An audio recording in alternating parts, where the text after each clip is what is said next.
Hey everyone, my name is Christy and today I'm going to be doing a review and demo of the Sibylline Meynet and Mossery collaboration art box. I paid $179 USD for the box and I was able to get my name customized on the sketchbook, I believe without an additional cost. And I know I was able to waive the shipping fee, so it was just $179. I can't say if the prices went up right now or not, but that's how much I paid when I bought the box. All of the supplies that I found on the box will have the retail price listed on the video as you see me unbox them. I was able to find most supplies on Blitz, which I think is really amazing because I know that's a popular brand in the US. There were a few products that I wasn't able to find on Blitz. Those I was able to find on either Walmart or JetPens, which I think are also pretty common sites. So I hope that's not too bad. And I think the prices were as cheap as I could find them, and I wanted to be as fair to what you could probably find if you didn't want to get this art box specifically. I will say that for the paints, I found a set of 5 that was about $30. I couldn't find a set of 10, which is how many paints come in the Mossery box. But I did find individual tubes that were the same size that ranged from about $7 to $12. I decided to be fair to say that you could buy a set of 5 for $30 and I just doubled it to say $60. But I will say to find the exact colors that Sibylline used in this box, you might have to buy them individually, which might cost you a little bit more. But again, I just wanted to stick to as cheap as I possibly could find it, just to be as fair as possible with the fact that I can't find everything exactly. So the total price for all of the products retailed would have been $128.98. Now, the prices for all of the products in the box does not include the 2 art prints, the 4 note cards, the 2 sticker sheets, or the guidebook or practice book that this box comes with. Now, for the guidebook, it's about a brochure size. It's not too big, but it does give you a lot of good tips and tricks on how to use the products. So I don't know what that would really retail for. For the practice book, it's hard for me to gauge what the value might be. I think some people might like the coloring book aspect to it, where Sibylline's art is just line worked onto the page and you can just color it in. For someone like me, I would say that the value is less than a sketchbook because you can't just put your own art in it. So I would just kind of put it at the same price as a sketchbook because I think some people might say higher or lower. So I'll just like break even at the sketchbook price. And it is the same watercolor paper, so I think that's pretty nice. And for the prints, I'm not sure what Sibylline would price her prints at. I did try and check her shop, but at the time that I checked it, it was closed. So I don't know what she values her prints to be. I think for this size, I've generally seen people value their prints at $10 to $20 USD. So I'll just say break even at the middle. Let's say it could be worth about $15. So for the 2 prints, that's $30. So that with the practice book would honestly bring you right up to the $50 left over that we had. And again, that's not including the 4 note cards or even the 2 sticker sheets. So I think altogether, this is a really, really great value for an art box, especially if you like Sibylline's art and you really wanted to support her and get some of her artwork. And if you didn't want to get all the products yourself, because if you think about it, if you bought all these products yourself, you would also have to pay shipping fees from whatever sites that you bought it from. And I can't account for how shipping fees would be for wherever you live. So I think altogether, this was just a really great value overall. So this kit was very exciting for me, but it also made me very nervous. And I think that's apparent with the fact that it took me so many months to actually do anything with it. I am mainly a watercolor artist and I know how to work with watercolor. I know how to mix the colors, but I've never worked with acrylic wash before. So that just was like the most daunting task that I could think to do. And I knew going into this that acrylic wash was the type of paint that dries faster, and I didn't want to waste such good paints by not knowing what I was doing. So I took some time to kind of really look at the guidebook a few times and even practice in the workbook, which I will say was very, very helpful, those 2 things together. I didn't work in the workbook as much as I thought I would. I'm just not patient and I'm always trying to go into the final thing. But the best thing about the workbook was the color wheels. I was able to do some preliminary mixes and kind of see what colors would look like together.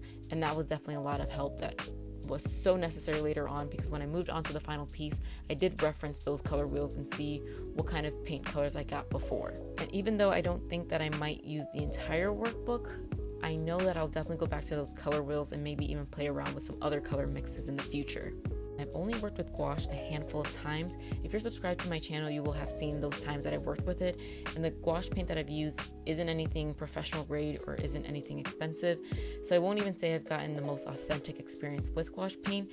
And when it comes to acrylic paints, I've used those even less. I think the last time I used those was probably in high school or early on in college, which was at this point quite a few years ago. That being said, before we go any further into the painting process, I do want to clarify the distinction between gouache paint and what this paint is, which is acrylic gouache, because if you are considering buying this kind of art kit, you really do need to know what that is, because it isn't what you'd expect at first, and if you don't know, you will be at a loss getting this kind of paint.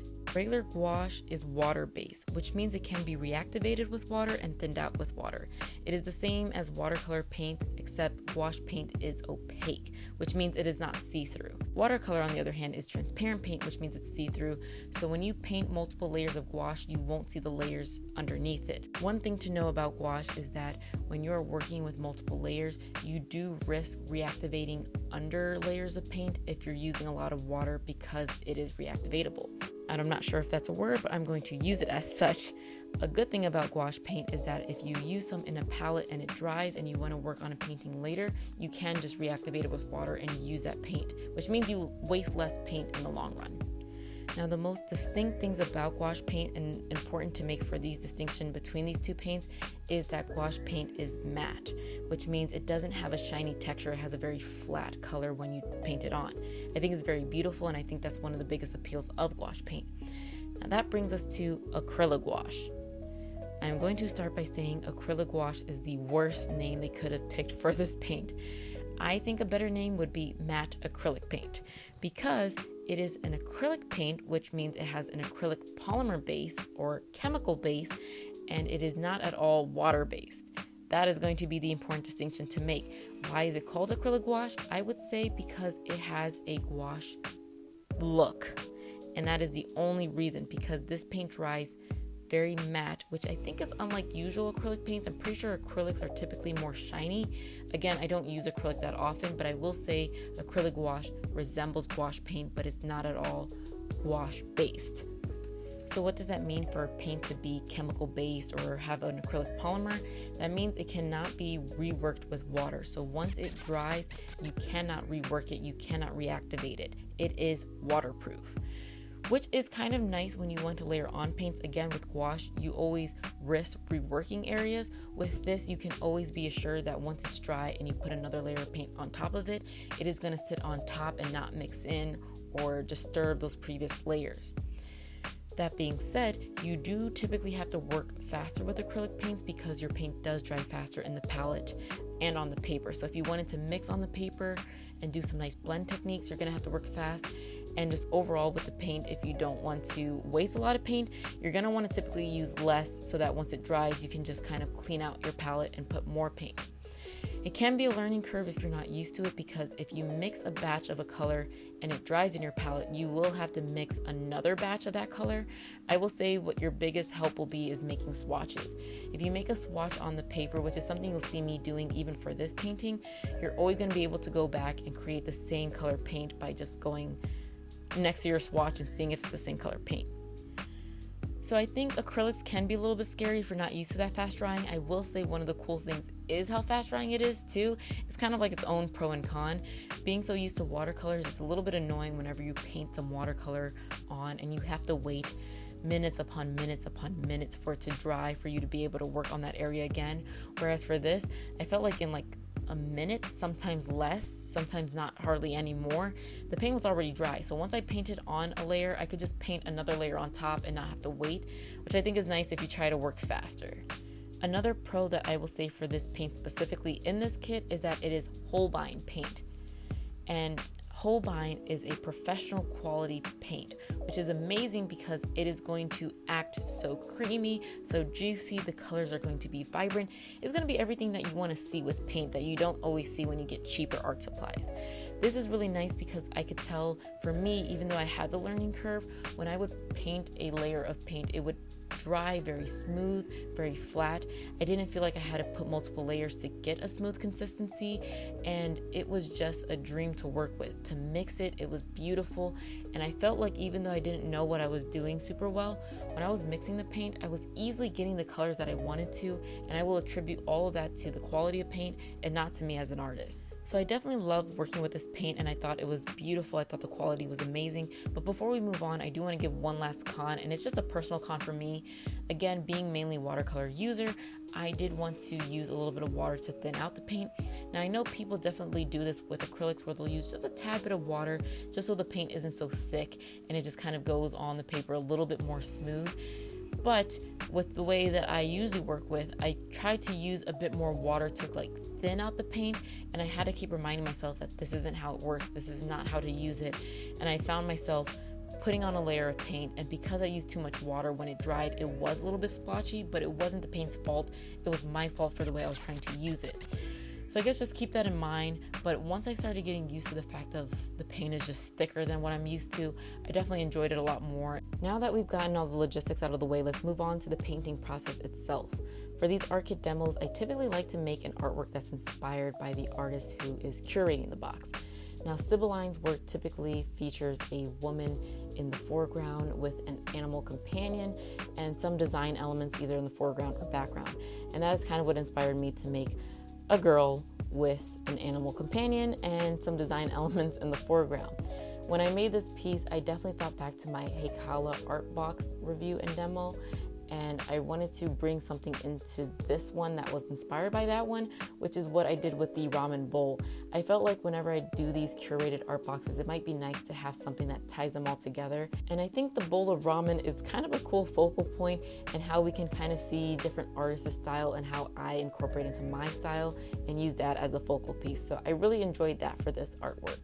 For these art kits, of course, they come with all the supplies that you would need to create a painting or drawing from start to finish with just the materials in the box, and I typically like to stay with that so that I'm not cheating or using anything else. I just want to see what I can use that is specifically given to me. I will say I didn't really use the eraser that came with the box. For this piece, I preferred my kneaded eraser, but I think because that's such a cheap supply and most people have erasers of their own anyways, that wasn't too bad to be using. I will also say that I taped the corners of the painting because I thought I might paint the background. I ended up not doing that, but the tape that I used is the same MT brand masking tape that was given in the box. As you saw from me opening it up, the one that I got was a mint green color and the one that I taped was a white color. I already had MT tape, and instead of opening this tape, I'd rather save it for later when I'm done with the one that I already have from the Heikala art box.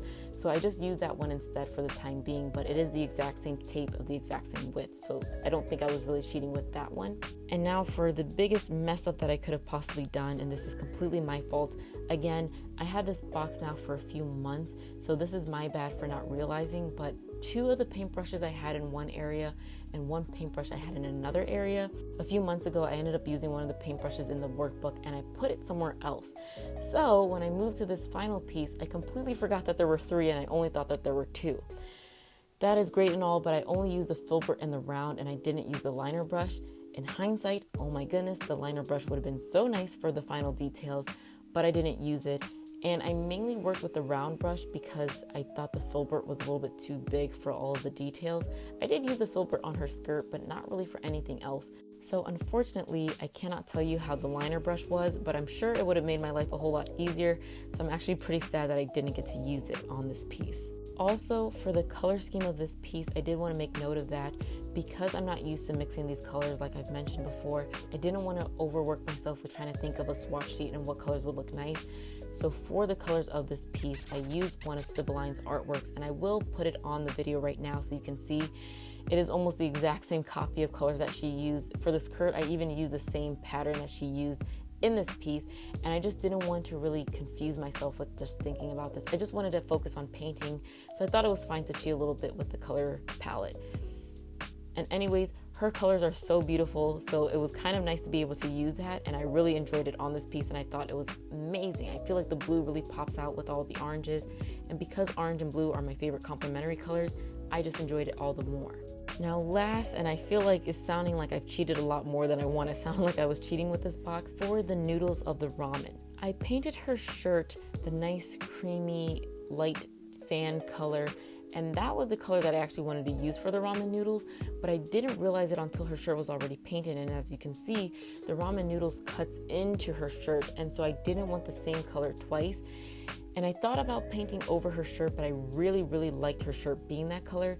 So what I ended up using was my Fine Tech Pearlescent color to do this nice little gold sheen with the ramen noodles, which honestly I absolutely love. And what I think what was really nice about it is it adds my own little flair, because this is something that I enjoy doing with a bunch of my art pieces. I love using these shiny, shimmery colors that you can really have kind of glow in the light. So this was really cool because it made the ramen noodles feel more transcendent. It just gives us this dreamy quality to it that I think the painting really needed, so it didn't feel too stagnant, especially because the background was going to be so plain. And would you believe it or not, I almost forgot one last thing, but this isn't really cheating, but I will mention this. I did not actually paint a painting in the sketchbook that I was given. I just went straight on to bigger paper because I knew I wanted this piece to be a little bit bigger than what the sketchbook is. Now, I don't think it's too badly cheating because the paper in the sketchbook is cold pressed paper, so the paper that I use for this is also cold pressed paper. Now, even though I haven't been able to work in the sketchbook just yet, I have worked in the workbook, which again is the same exact cold pressed paper, and I do like that paper, so I imagine I'll like the paper in the sketchbook as well. Now, because of that, I do want to mention something about the paper. Cold pressed paper with this kind of medium is a pro and con in and of itself, and it all depends on the type of artist that you are, I think. And it's honestly my favorite for watercolor, but for this, I didn't actually love it. I think I would have preferred smoother paper. And the reason I say that is because this cold pressed paper has this granulation that when you paint on top of it, you get this like dry brushing effect where the paper, because it breaks up, can break up the paint, and it gives this really cool texture. And I think if you really enjoy texture, you'll love cold pressed paper with this medium. But I think because I'm doing these character designs, I want the colors to come out flat, and I want the colors to be vibrant, and I don't want any texture in the paint. I just want it to be flat, smooth washes, and I think because of that, hot pressed paper might be better. So I'll have to get back to you on that about if hot pressed paper is better for these more character driven pieces. Overall, I had a whole lot of fun with this medium and this art kit. The brushes were such good quality, the paint was good quality, and of course whenever you have good quality things, I feel like just the painting process goes a lot smoother than not. So once again, I would definitely recommend this art kit, especially if you're a fan of Sibylline Meynet's artwork. You get some art, you get to support her, and you get to enjoy this process. Of course, if you're not a big art kit fan and you really like to find your own paints and your own colors, definitely do that. But if you just love the whimsical aspect of using a kit that's inspired by someone else, that's picked by someone else, I think you'll really enjoy this kit. Please let me know if you've purchased this kit. How has it been for you? Did you enjoy it? Did you not like it? What did you think about acrylic gouache if it was your first time using it? And if you haven't, are you thinking about purchasing it in the future? Please let me know in the comments below. But anyways, please take care of yourselves and have a great and wonderful month. I will see you guys in the next video. Bye-bye.